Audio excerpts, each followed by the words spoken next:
శాస్త్రం అనంత చతుర్దశిలో చేయమని చెప్పింది. 6వ తేదీ యథావిధిగా భాగ్యనగరం లోపల నిమజ్జనోత్సవం ఉంటుంది.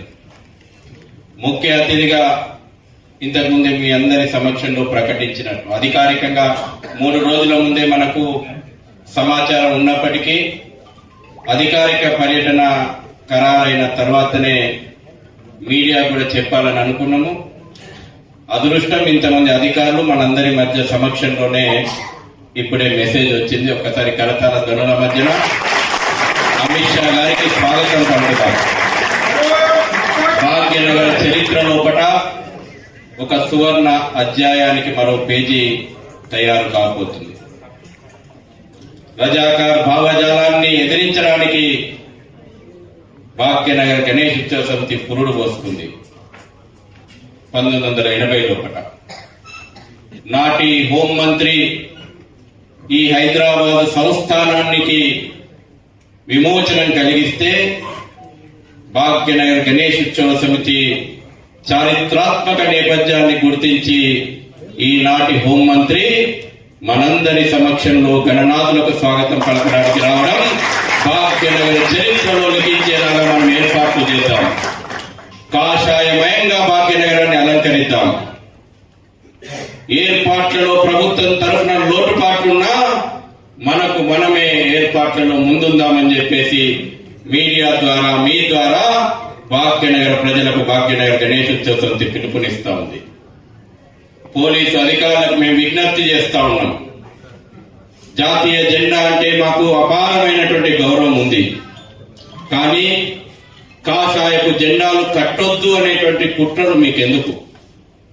కాషాయపు జెండాలు కట్టుకుంటే ఎక్కడ మతోన్మాదం కనబడుతుంది. పాత పట్టణం లోపల కాషాయపు జెండాలు కూడా కట్టుకోవద్దా మేము? ఇదా సెక్యులరిజం?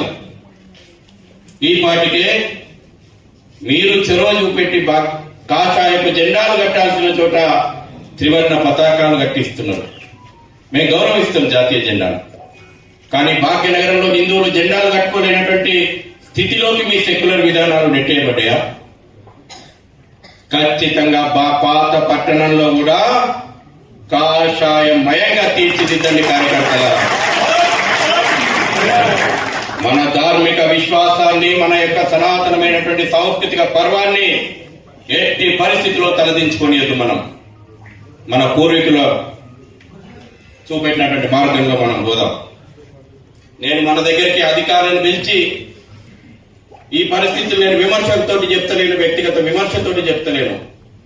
సాధారణమైనటువంటి ఒక హిందువు యొక్క ఆవేదన, ఆక్రోశాన్ని నేను మీ ముందర పెడుతున్నా. అది నా బాధ్యత కాబట్టి ఆ ఏర్పాట్లకు మీరు సజావుగా జరిగేలాగా ఏర్పాట్లు చూడండి.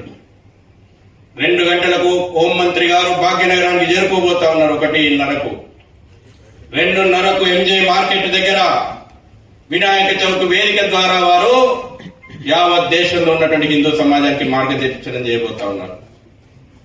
ఒక దిశానిర్దేశం ఇచ్చేటువంటి ఉపన్యాసం అక్కడ ఉండబోతుంది. కాబట్టి భాగ్యనగరంలో ఉన్నటువంటి హిందూ సమాజం పూర్తి స్థాయి లోపల ఎంజే మార్కెట్ దగ్గరికి 2 గంటల వరకు చేరుకోవాలా. ఆ రకంగా మన యొక్క డివిజన్ నెట్వర్క్లు, మన యొక్క మండపాల నెట్వర్క్ తోటి మీరు సందేశం పంపండి. సొంత వాహనాల లోపల రాలేని పరిస్థితి, ట్రాఫిక్ అనుమతి ఉండదు. ఏకైక మార్గం మెట్రో సేవలను ఉపయోగించుకొని ఎంజే మార్కెట్ కు చేరుకునేలాగా మన యొక్క కింది స్థాయి కార్యకర్తలందరూ కూడా సమాచారం ఇవ్వండి. సొంత వాహనాల్లో వస్తే ఇబ్బందిగా మారుతుంది. అటు వచ్చేటువంటి వాళ్ళకి ఇబ్బంది, నిమజ్జనానికి ఇబ్బంది. కాబట్టి ఆ రకంగా ఏర్పాట్లు చేయండి. అదేవిధంగా జిహెచ్ఎంసీ బాధపడాలన్నా కోప్పడాలన్నా అర్థం కాని పరిస్థితి. హిందువులం పన్నులు కడుతున్నాం. మొత్తం మీ జిహెచ్ఎంసీ బడ్జెట్ లోపల హిందువులు కట్టే పన్నులే అధికం.